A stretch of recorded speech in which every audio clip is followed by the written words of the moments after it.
Folks, on behalf of the family, I know that I can extend their appreciation for you being here today. This is a beautiful day to celebrate a wonderful life in Michael McDonald. He served our country, and we're going to begin our time today with honors from the United States Air Force.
I want to welcome all of you to Central Christian Church. I know that I'm encouraged by the number of you who have shown up to show your support for Michael's family.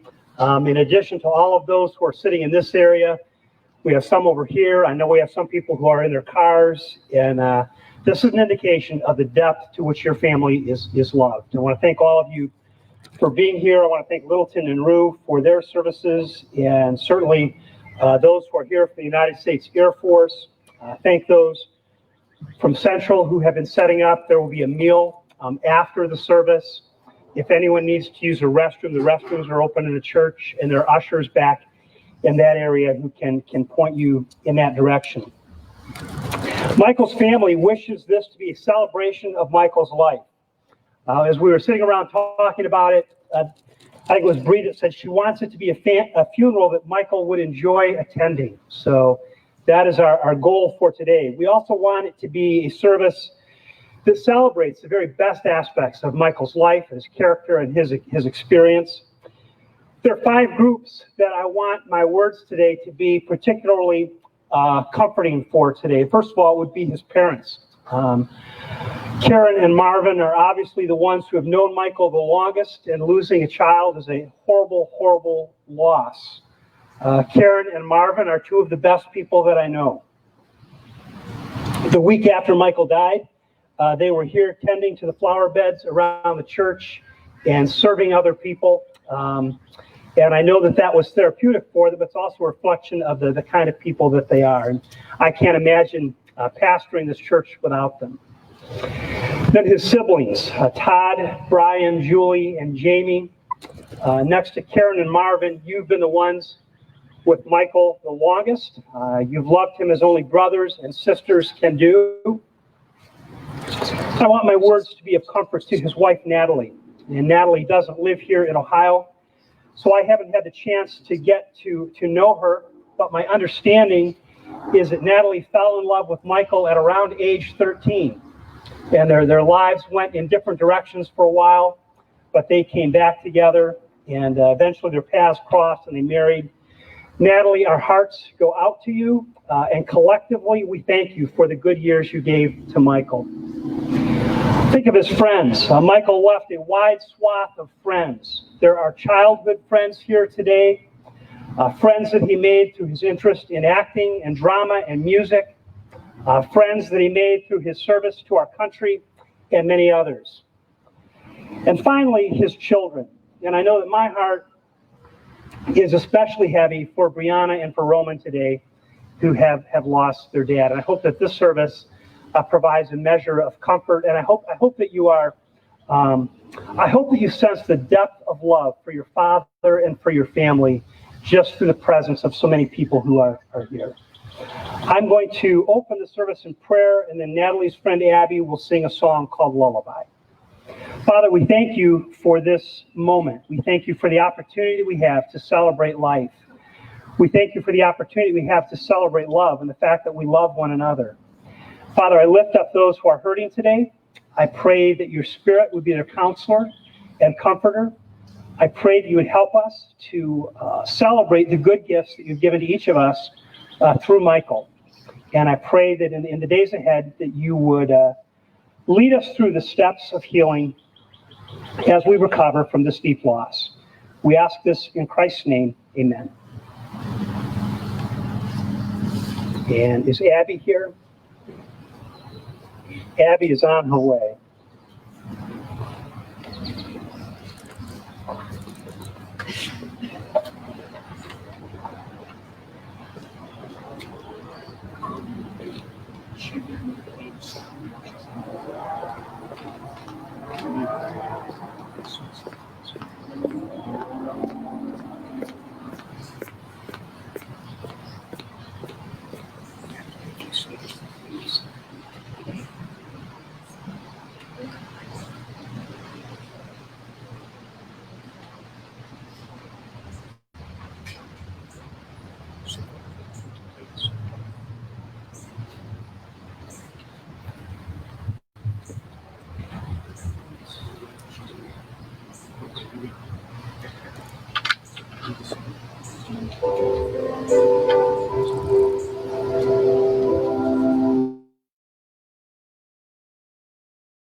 Good afternoon, everyone.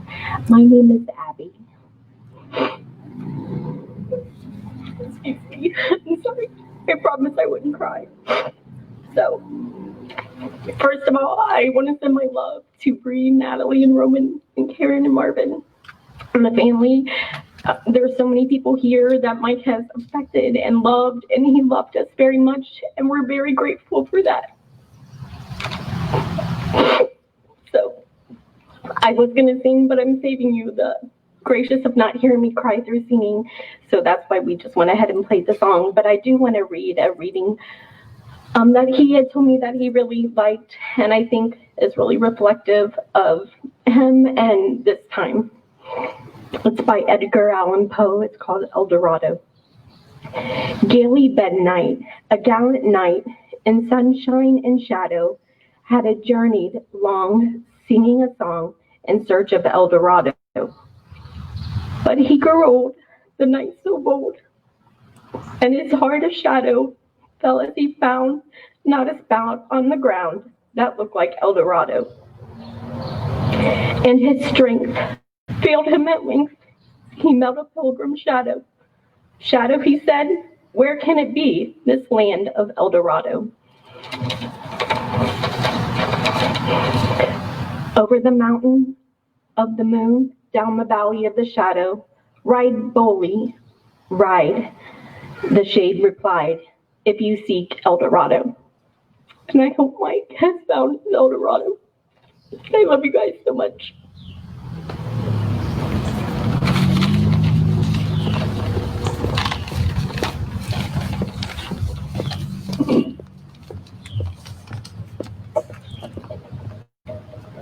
I'd like to begin today by reading Michael's obituary.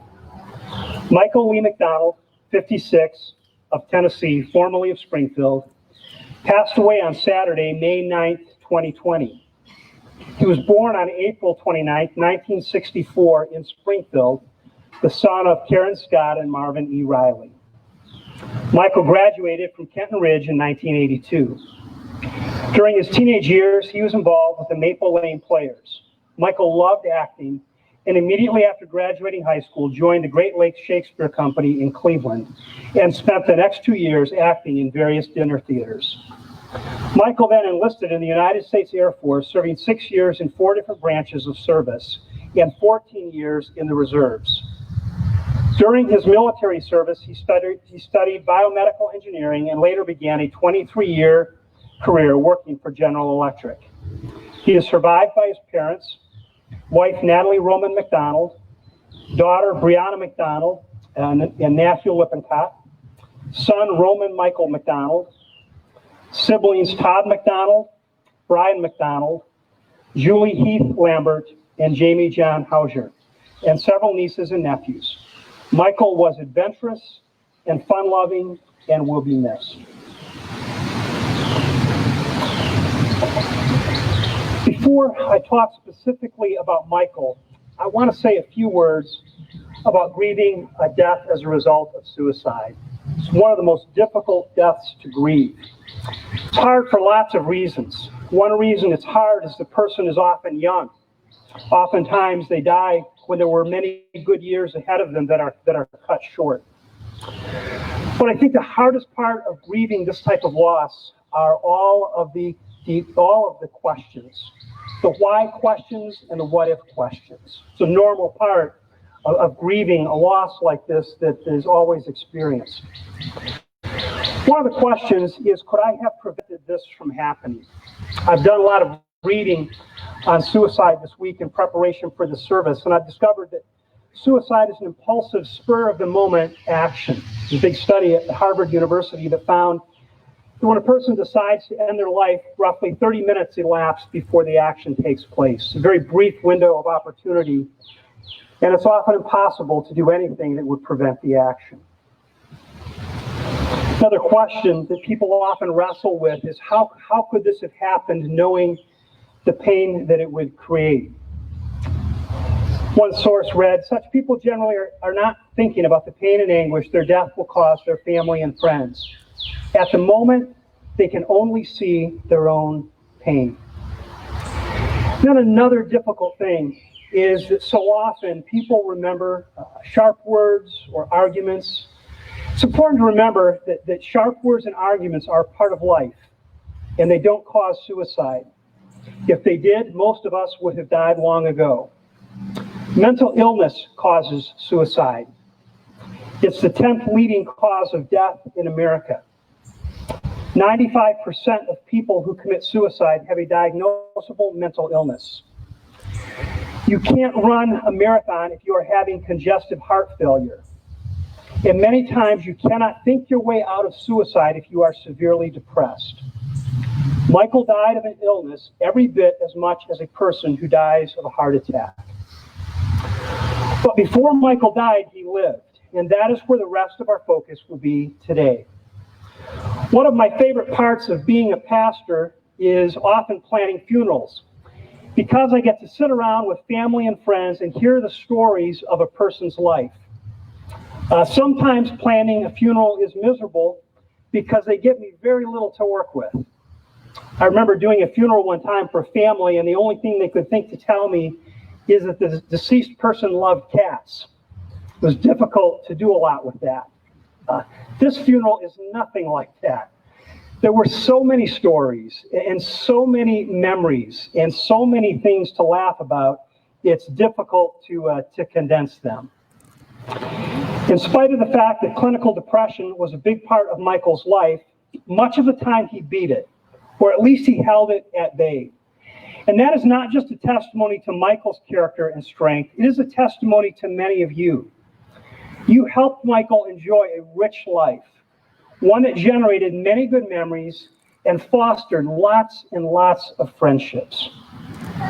Michael had an inquisitive mind, and by age 2, he already was demonstrating a love for books.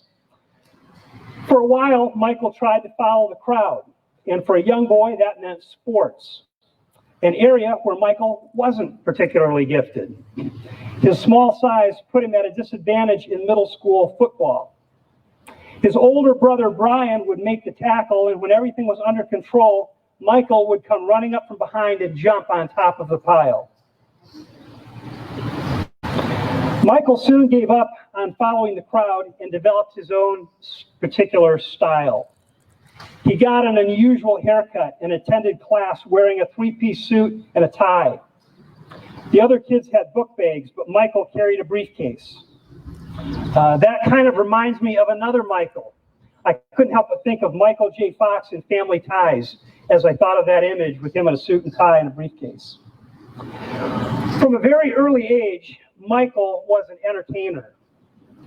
His first official acting role was in The Music Man at age 9 or 10. About a year later, Michael got a Mickey Mouse dummy and taught himself ventriloquism. He earned himself a spot on the Smiling Bob radio show, and he entertained younger children with Santa Claus every Christmas at Wren's department store. In the 7th or 8th grade, he joined the Maple Lane Players, and I think that's where he met many of his early friends, including a particularly close friend named Ross. When he joined the Maple Lane Players, Michael discovered his place in the world, and in that context, his gifts began to shine. From there, after his graduation from Kenton Ridge, he went on to the Great Lakes Shakespeare Academy in Cleveland, a boarding school for aspiring actors that put on plays for dinner theaters. He didn't exactly strike it rich. He survived on turkey legs that he would cook in a crock pot. One day he called his parents and he said, "The people here are as old as you and none of them are getting rich." So he joined the Air Force, where he served at first as an EMT. He spent 6 years in the Air Force and another 14 years as a reserve. His service to our country took him through the Air Force, the Army Guard, the Coast Guard, and the Air Guard. Michael guarded just about everything. At one point, he was an MP, and I'm told he hated it. At another point, he and his daughter, Bree, were both in the Air Guard at the same time, and they were assigned to the same base and went to tech school together. Bree said that her dad was super smart and that he could clip out of just about anything. He eventually landed a job with General Electric where he became a biomedical engineer. Michael loved motorcycles, plays, and Civil War reenactments. If you had attended the New Boston Fair at the right time, you would have seen him there. The highlight of his acting career, his closest brush with actual stardom, was when he got a role as an extra in Mel Gibson's film, The Patriot. He and his buddies were competing to see how often they could get into the actual scene, and in order to do that, they had to keep dying over and over and over again.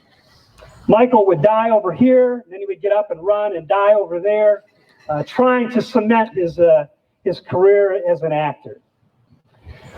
Words his family used to describe him included wacky, crazy, they called him a goofball, and said that he was an extrovert on steroids. He came alive when he was in front of people. Bree's friends like to refer to him as Indiana Jones. He was into Bigfoot and aliens. Michael was also a great cook, but he liked to cook things that were a bit on the exotic side. Chickens' hearts, pigs' feet.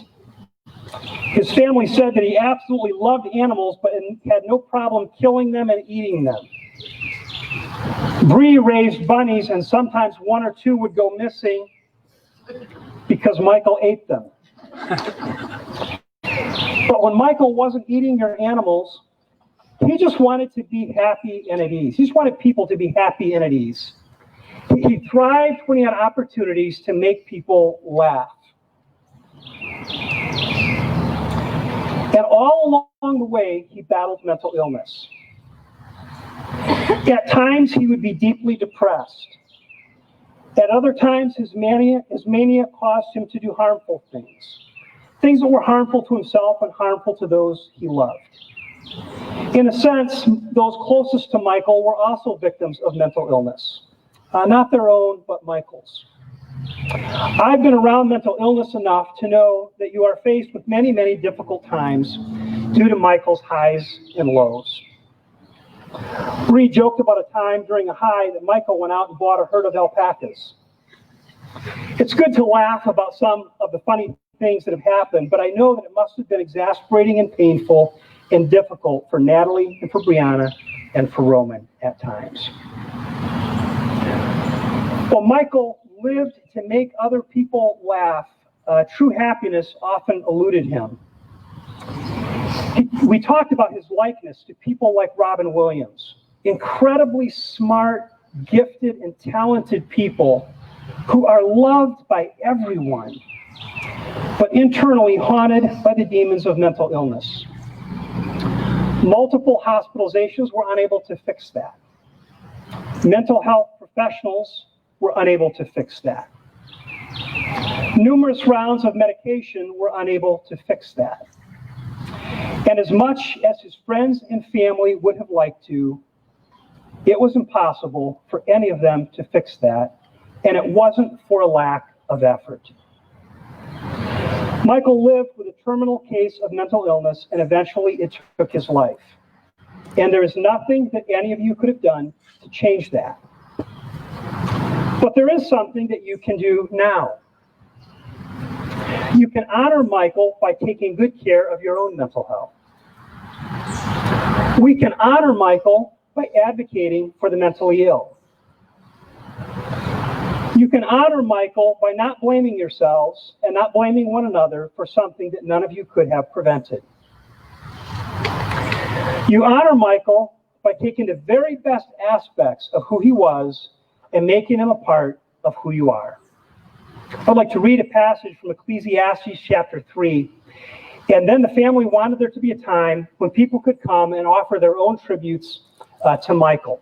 There's a mic that's right here, so if you would like to do that, come up and line up in this area, and we will go one at a time.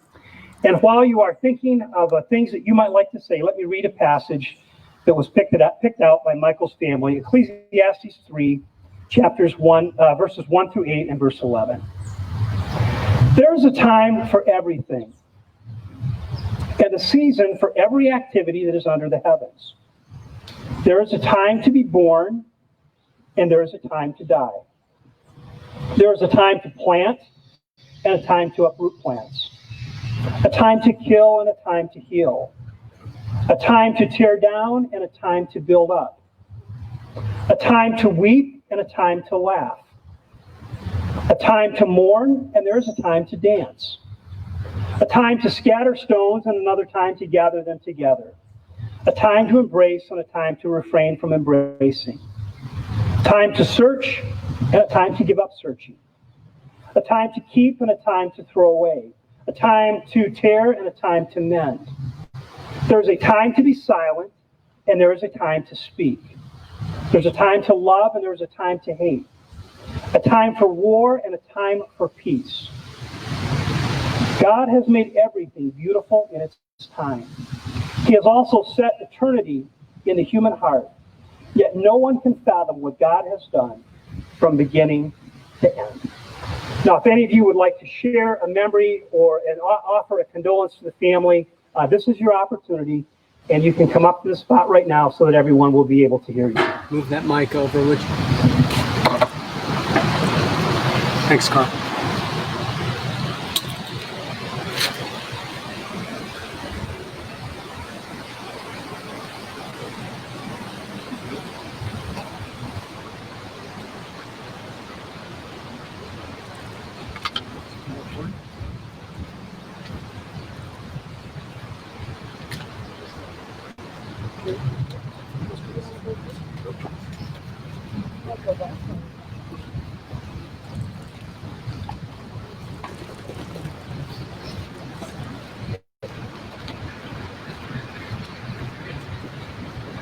Hi, my name is Nancy Mahoney, and I just wanted to tell you, I don't know if Michael liked hawks or not, but there was a visitor here. There was this beautiful hawk going around while Pastor Ruby was talking. So I just wanted you to know that we got a visit from a hawk. So that's not what I was going to say, but I just had to share that too. I worked with Karen for many years, but I go way back. That's why I decided maybe I would go first, because I remember Michael with his Mickey Mouse puppet on the stage at Wren's department store, because I was a part of the potluck players and we always did the Christmas show at Wren's, and Michael always opened the show. He was out there in front of the stage with his puppet and his little red pants, and he was absolutely darling. And the other thing that I saw that nobody else saw was Karen. And Karen was behind the curtain with the script. And I'm not going to crouch down because you couldn't hear me, and I probably couldn't crouch down anyway. But Karen is crouched way down with the script in case Michael got into trouble. I never heard him get into trouble, but she was there just in case. And he always did this darling act, and he was absolutely wonderful. He was probably, I don't know, 10 or 11 years old. Anyway, I was there very early on in Michael's career. So I just wanted to share that with you. Thanks.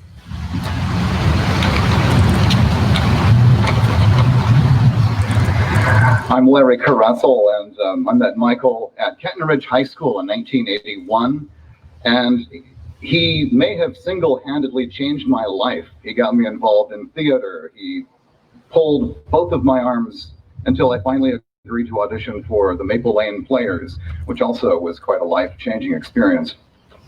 But our other Maple Lane Player alumni, Wayne Botkin, could not be here today, so he sent me this morning something he wanted me to read from Wayne on his behalf.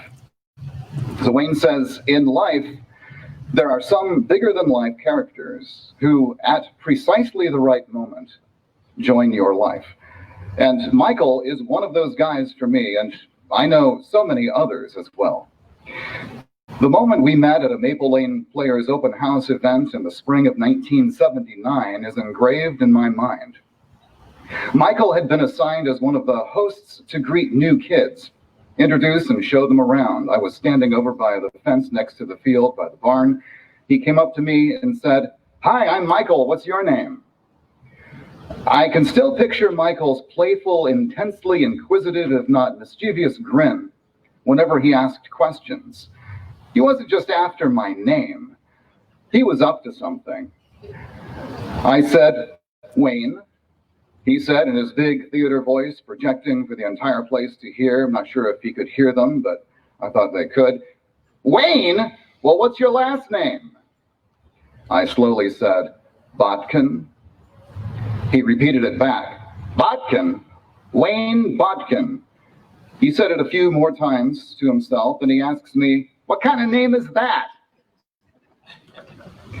Then, in a split second, I couldn't really even answer what kind of name it is. Heck, I hadn't even thought of that before. He says, "Queenie. You're a little Queenie is what you are, Queenie Bot." Then it felt like we were off to the races, because Michael begins to say over and over again, "Queenie Bot," and go into this robotic little movement, "Queenie Bot," like some sort of space droid companion from Lost in Space or something. He introduced me around the rest of the night as Queenie Bot. In my mind, I didn't know whether to feel accepted or totally embarrassed, to the point of never even coming back. But then Michael, dang it, he would just put his arm around me, smile, and say, "Hey, come on, let's go over here." I was his little buddy, and off we went to the next adventure. Adventures with Michael taught me and gave me confidence. Taught me how to laugh, how to handle myself in the spur of the moment, broke down any ego and pride to let it go. Taught me the value of just going up and meeting people and making them feel welcome, because they just might remember it for the rest of their life, how you made them feel. Crazy that our lives didn't really intersect a lot throughout the years, only on occasion, but Michael, as a bigger-than-life individual who I believe God sent into my life at just the right moment, made me feel accepted. Something I will always remember. Important, valued, and just loved. I'm grateful for his life. Rest in peace, my friend. From Wayne Botkin. And I had the honor myself about 10 years ago of directing Michael in 3 different roles in my production of Hamlet here in Springfield. So Michael, all I can say is good night, sweet prince, and flights of Guinness sing thee to thy rest.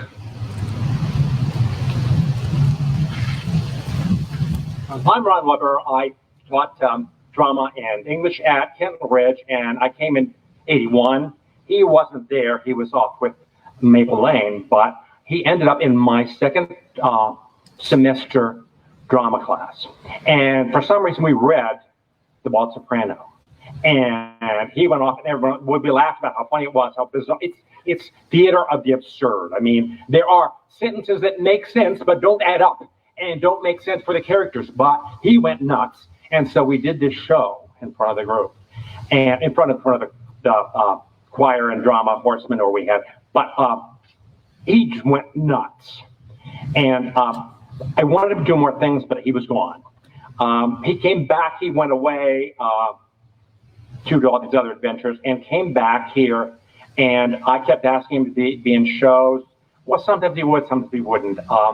He ended up being, I think the first thing that he did for me was, we did Sweeney Todd, the original play that inspired Sondheim to do it, and he was just a cop, and one of the policemen.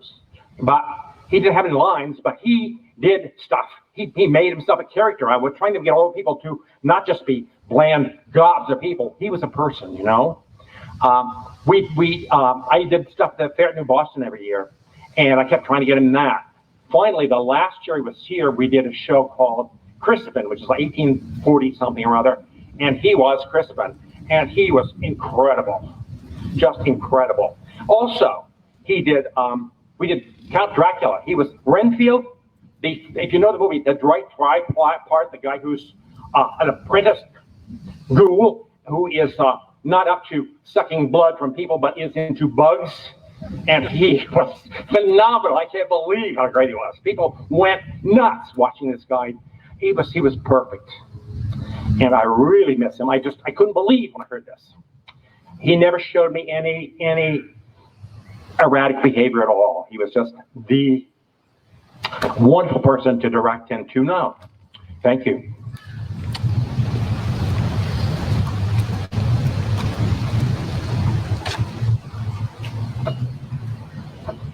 I am Michael's crazy Aunt Susan.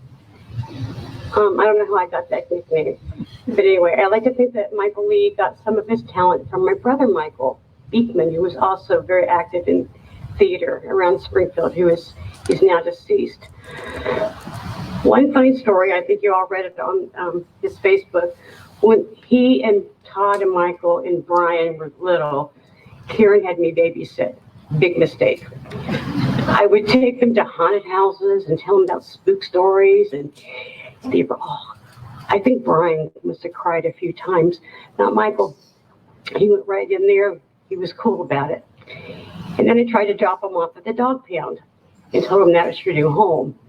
Brian didn't like that either, but Michael was cool with it. So about 30 years later, he took me to a biker bar down in Aberdeen, Ohio, and introduced me to everyone as Michael and Aunt Susan. So I had a whole bar of bikers calling us Michael and Aunt Susan. Then he takes us to a party where we knew nobody, a biker party. And who was I there? I was Aunt Susan. So all these bikers know me as Aunt Susan. He knew everybody, and he loved everybody, and everybody loved him. I'll miss you, Michael.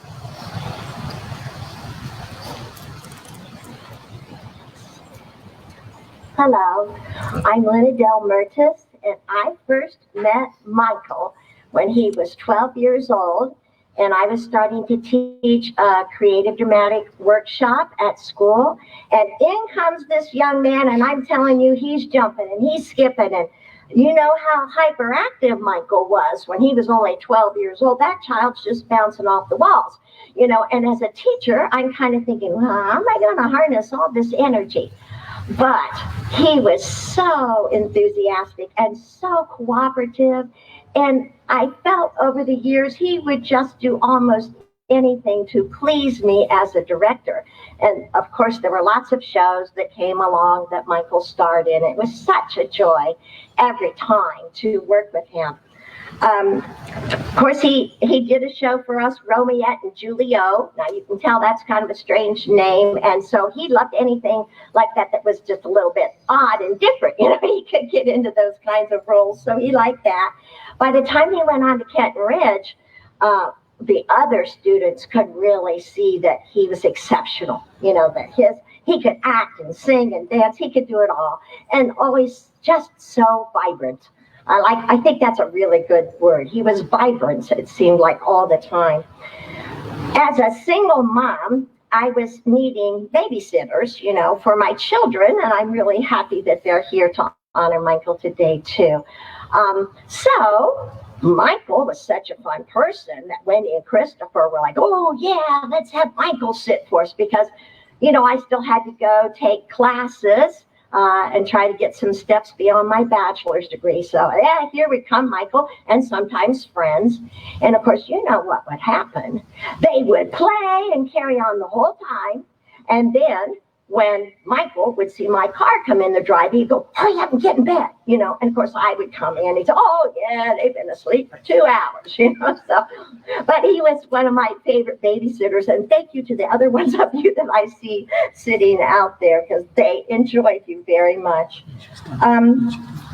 It was just a natural for Michael to go on and become one of our apprentices at Maple Lane Players, because he had all those leadership qualities.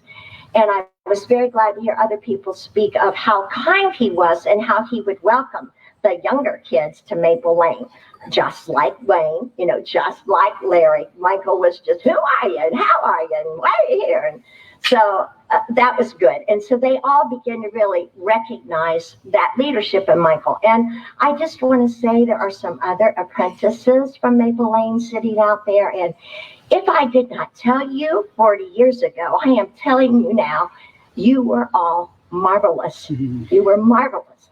And you gave unselfishly and poured into those other children that attended Maple Lane. And we will always, always appreciate what you did for those younger students. I do want to say to Margaret and Karen, you know, thank heaven for couples that support you when you are a young director and you're trying to get your own little thing happening there at Rolling Hills, because I mean, from the very first time I put Michael on stage, Myra and Karen were always there. And Michael lived just across the parking lot from Rolling Hills School. So there's no big deal. Well, yeah, I'll come over and help you. You know, so he was over there a good bit, even in high school, helping. And so I decided to ask Michael to be my assistant director for You're a Good Man, Charlie Brown. So I want you to kind of start thinking about that musical right now. It's darling. It's so sweet. And I just thought, wow, this kid is so good. He's ready to be an assistant director. And one of the things that I got to witness during that time is Natalie was Lucy in that class, in that musical production of You're a Good Man, Charlie Brown. And I watched him fall in love with you, Natalie, right there. Okay, so I just want you to know that, you know. The closing number is Happiness in You're a Good Man, Charlie Brown. And Michael and I got this crazy idea that we were going to create a midnight sky. Well, this stage, you know, it didn't have any teasers. There wasn't any fly area. There wasn't anything like that. We were still bound and determined we were going to create a midnight sky. So we got all this cardboard and taped it together and painted it dark blue and poked thousands of little mini lights, Christmas lights through it. So when we got to that last number of Happiness, we turned all the other lights off and all the twinkle lights came up in the sky. And you could hear the whole audience go, "Aw," and of course that was what we had hoped for.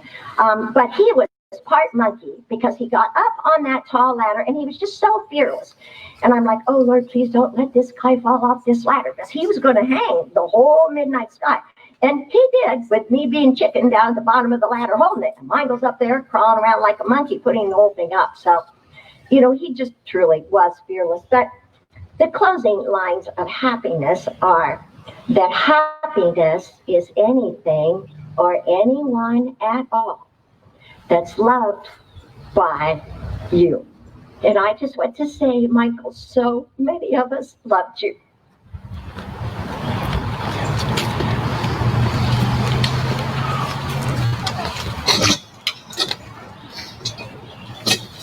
Wish me luck.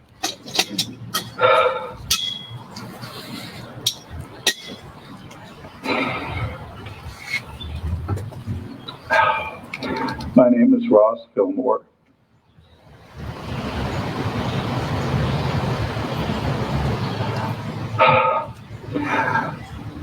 I'm the Ross guy that pardon me. I'm the Ross guy that the Reverend just mentioned earlier. I first met Michael in 1978 at the Maple Lane Players. I had just graduated high school. I was 18. Michael was 14. And I just remember he was this really nice, kind, goofy kid. And shortly after that, I had gone off to Florida to go to college. But every year I managed to come back home for the summer productions of the Maple Lane Players and see what was happening next. Michael was always there. And he was always very, very involved. And I also helped out as much as I could on my two-week vacation time that I had during the summer. When I did eventually graduate, it was just a junior college. I moved back to Urbana, was staying with my mom. And by that time, Maple Lane had headed into some hard times and had kind of fallen apart.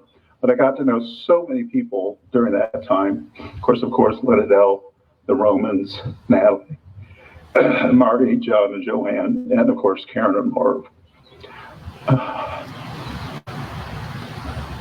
But it was so funny. And back then, you know, people don't understand, or I should say younger people don't understand, that back at that time, you didn't have cell phones.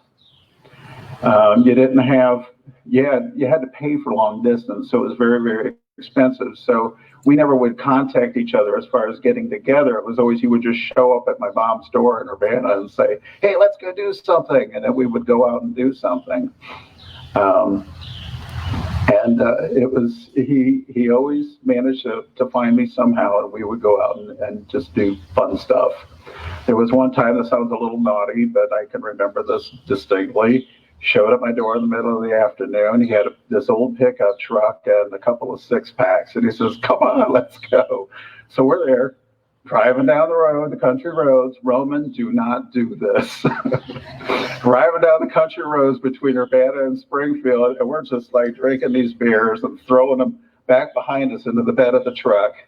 And seriously, that's not a good thing to be doing, but we did it. And we just popped in at John and Joanne's door one evening. We're like, "Hey, how's it going?" They're like, "Okay, we need to sober you two up." And we kind of went out and walked around the neighborhood. John, at that time, I believe, had his first heart surgery. And so he was very, very conscientious about getting out walking and staying active and exercising and so forth. And I remember Natalie, 4 years behind him. I'm 4 years older than Michael and 8 years older than Natalie, so it was always 4, 4, 4. And, and about stories about how much Natalie was in love with him, but he kind of went off in different directions here and there, and eventually when he went into the Air Force, we kind of lost track of it, of each other. I had moved to Columbus, and have been in Columbus ever since. And I'm sure Karen and Marv remember this. I still had their phone number. And so just out of the blue, every now and then, I'm calling up and saying, "Oh, I lost track of Michael again. Can you tell me where he is?" And I believe at that time he was in North Carolina on his second marriage to Sherry. And we talked a long, long time, and it was great. But even at that time, it was still long distance. So we, really didn't make a habit of keeping in touch. But it was great because, times change and so does technology. Back in 2008, I get onto Facebook, and I'm on Facebook, and I'm like, well, let's look up this person, let's look up that person, and so forth. And I'm not even really thinking of anybody out of the Maple Lane Players at all. But I get this email, or not an email, but a private message from Larry Caressel. And Larry's like, "Hi, this is Larry Caressel. Do you remember me?" And I'm going, "Larry Caressel, Larry Caressel, Larry Caressel, Larry Caressel." He says, "I used to be at Maple Lane Players." I'm like, "Oh yeah, I remember him." And I remember that his father was a police officer, I believe. Is that correct? And he says, "Guess what? Michael and Natalie are back in Springfield. And they're married." And I just went, "What?" And so that was like really, really cool. And that Christmas of 2008, I had gone to my sister's house for Christmas with my family. And then afterwards, I knew that this other little party was going on. So I said, "Phil, let's go over here." And so I followed the directions, and we came up to Michael and Natalie's house. And that was in, like I said, Christmas of 2008. And it's been a wild ride ever since. What was interesting about that whole thing is just reconnecting with each other, finding out what we've been doing all this time with our lives, and just all the different things that were happening. Roman was 3.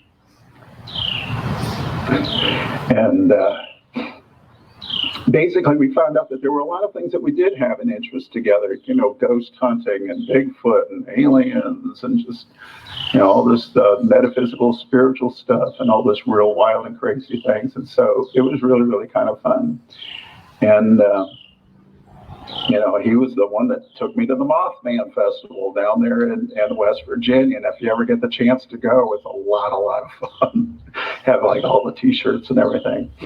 But what was interesting is I had a dream where I was supposed to get a pendant, and you can't see it, but you can look at it later. It's basically shaped like a little arrowhead. It's about so big. It has inlaid turquoise, and it has this eagle motif on it. And it was kind of led in a dream to do that, because I can even remember getting up out of bed in the middle of the night, sitting down at Amazon, and I'm searching, trying to find a pendant that looked like the one that I saw in the dream. This was the closest thing that I could find. But what was interesting is they also had other designs. And one of the other designs was the same thing, except instead of the eagle motif, it was a wolf. And anybody that knows Michael knows the wolf is one of his animal guides. So it's like, I mean, Bliss was this great big dog, half wolf and the whole thing. Wolfbane Manor was the name that he tagged his little farmhouse. It was a big farmhouse that he lived in just right up the street here, road. And so I thought, you know what? I'm going to get this for Michael. So I got him the matching one, except it had the wolf on it. So he got that. We're both wearing them. We're like really cool. Hey, this is really neat, We're these little soul bros type of thing going on. Then it was, I think, that summer, over Memorial Weekend, his Army buddy, Brian, and Brian's wife, Tammy, came up for a visit. They brought their motorcycles up, and they spent several days, going to all these different historic Native American places all over the state. And we got to hang out with him and everything. And I don't know if you've ever met Brian, but he's like this tall. Here's Michael. But they're friends. It's okay. And Brian had made the mention. He says, I really like those necklaces. He says, but I want one with a bear. And so Michael's like, do they have one with a bear? And I said, yes, they do have one with a bear. And luckily, it was bigger, slightly bigger, because he's such a tall guy.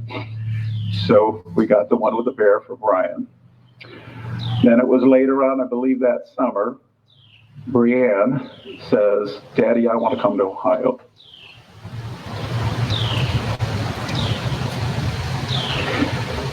Everything was an adventure with Michael. If you went hiking, it was an adventure. If you went to the Bigfoot convention, it was an adventure. If you just went camping, it was an adventure. So this was adventure of going down, getting Brianne, and bringing her to Ohio. So it was Operation Escape Hatch is the code name that we had for it. Michael and Natalie invited me to go with them, just to kind of keep the peace and to help them pack up and keep everything calm and flowing and the whole thing.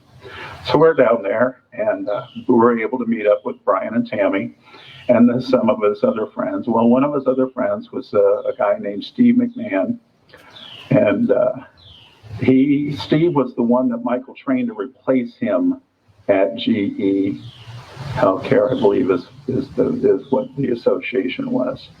And so Steve's there. There was one night, yes, there was way too much drinking going on. And Steve says, I want to get a bike, and I want to start my own biker gang, and I want to do this and this and this. And he says, and I want one of those necklaces. And I'm like, oh, dear God. And I'm like, okay, what do you want? And he says, I want one with a monkey. And I said, a monkey is not a Native American animal. It's a South American animal, not a North American animal. He says, I want one with a monkey. And I said, I'll see what I can do. So I got online. I went to the same jeweling company that had these and looked. They had one that was generic with the inlaid turquoise, but it's just generic. And then I found another website that had these little silver handmade monkeys. If you're familiar with the Nazca lines in Peru, there's one, this huge, petroglyphs out in the desert where they have these carvings and stuff. And there's one of this big monkey with a great big curling tail. And the lady had taken that design and made these little stud earrings. And I said, well, I suppose I could take that and have a jeweler fuse it onto that, and we'll say it's a monkey. So I got the pieces together, sent it to the jeweler. She says, piece of cake, we'll drill a hole, stick the post in, solder in the back, there's your monkey arrowhead. I'm like, whatever. So I boxed it all up, sent it to Steve McMahon. So then I get this little Facebook message from Steve McMahon. He goes, oh my God, that is incredible. It's absolutely fantastic. Everybody loves it. I get all these comments. Oh, it's so great. I never take it off. And he's going on and on and on and on. And then he says, it's like we have our own little tribe. And I thought, yeah, I suppose we do. Okay. So I was working on a little project in the garage, and it's one of those menial task things where you're allowed to think while your hands are doing all the work. And I went, yeah, our own little tribe. And I went, Ross and Mike and Steve and Brian. And I just went, oh, crap. Those are the names.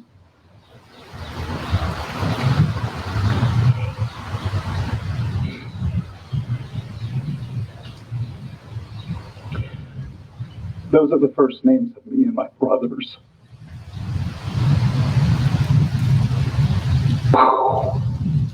So yeah, we had our own little tribe. So that's why I always refer to him as my soul brother.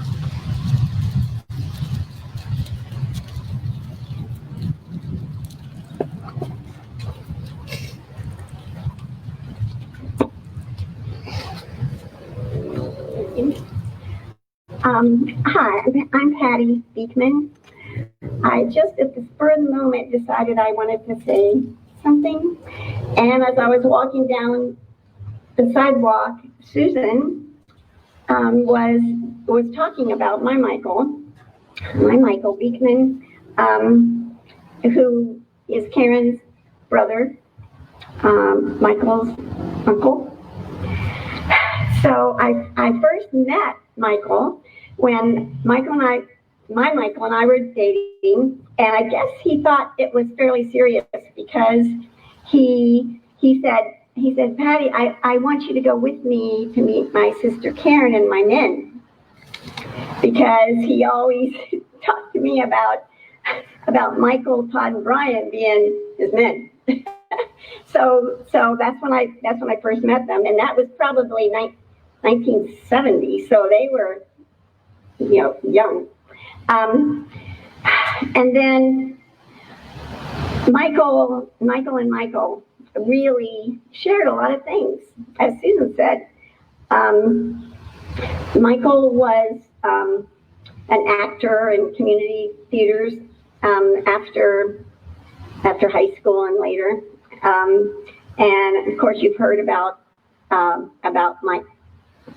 Michael's acting also. So I think they kind of had a thing. They also had music, and they also had critters. And Michael always had critters.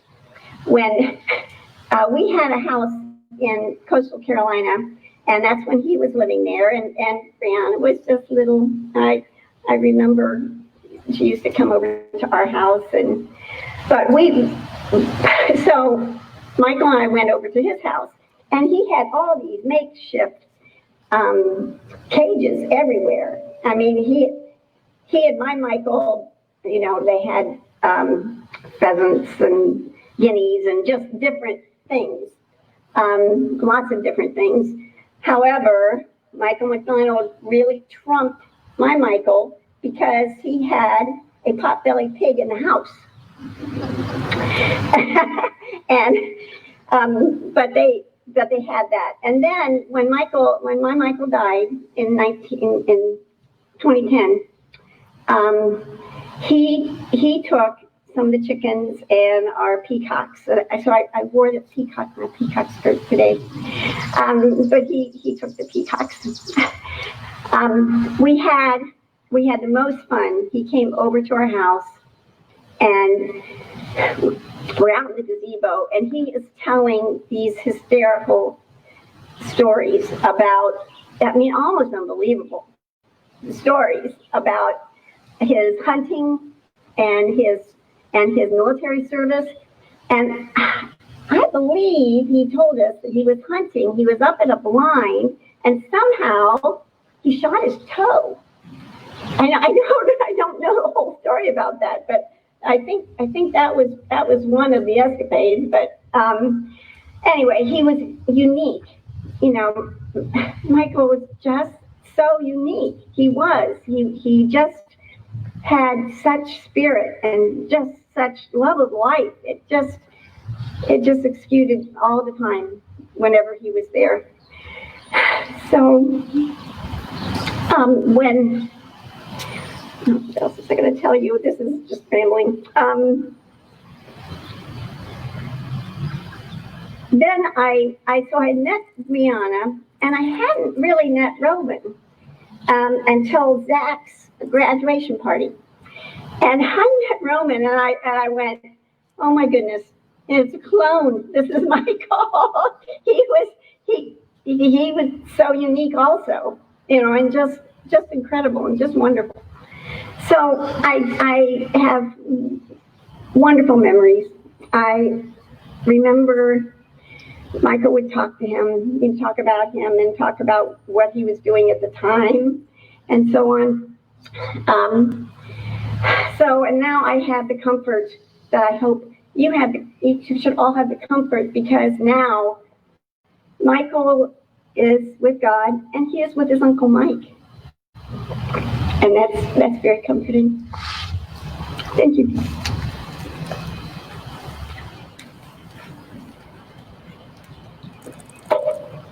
One consistent theme has been Michael's love for the arts and his love for music. I think he may have gotten some of that from his mom. And there's a song that Karen wished to use at this point in our service that speaks of the goodness of God and just a reminder of God's goodness and his presence with us. And after we listen to Blessed Be Your Name, I will close in prayer, and then there'll be a picnic and a time for you to mingle. But first, we're going to listen to this song.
We have now reached the portion of the service that I think means the most to this family, and I'm certain it's the part that Michael would enjoy the most, and that is a time of just mingling and enjoying one another's company.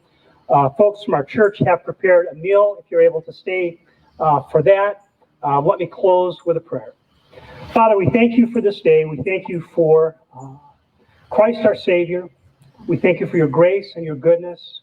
We thank you for Michael and the way his life has blessed so many. We thank you for the sunshine and for the beautiful day that this is. Lord, help us just to enjoy each other and to enjoy your presence. And we pray for grace and healing, and pray, Lord, pray that any feelings of grief will be replaced by memories and laughs and times of joy. And we ask this in Christ's name. Amen.